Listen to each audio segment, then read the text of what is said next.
મેં વિધાનસભામાં પ્રશ્ન ઉપસ્થિત કર્યો છે કે કોળી સમાજનું આસ્થાનું સ્થાન એવા સંત શ્રી વેલનાથ બાપુ, વડજોગી વેલનાથ કહેવાય એવી લોકવાયકા છે કે વેલનાથ બાપુનો જન્મ જુનાગઢ તાલુકાના પલાસવા ગામે થયેલો. આ પલાસવા ગામ અમારી વિસાવદર વિધાનસભાની બોર્ડરનું ગામ છે.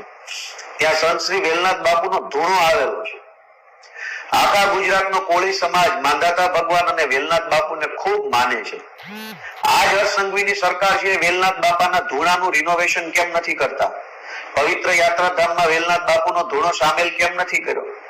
વેલનાથ બાપાનો ધૂણો આખા ગુજરાતમાં કોળી સમાજની આટલી મોટી સંખ્યા છે, વેલનાથ બાપુને માને છે. આ વેલનાથ બાપુના ધૂણાના મેં દર્શન કર્યા છે અને મને કહેતાય તે ખુશી થાય છે કે વેલનાથ બાપુના લગ્ન છે એ અમારા વિસાવદર વિધાનસભાના જ એક ગામમાં થયા હતા અને વેલનાથ બાપુનો ધૂણો જે છે એ પણ વિસાવદરની બાજુમાં આવ્યો છે.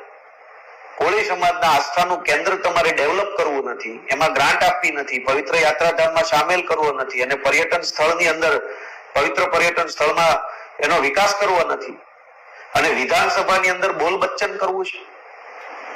હું આજે ખુશી અને વટ સાથે કહી શકું છું કે મેં વિધાનસભાની અંદર વેલનાથ બાપુના ધૂણો, એમનું જન્મસ્થાન જે છે એને ડેવલપ કરવા માટેની માંગણી રજૂ કરી છે.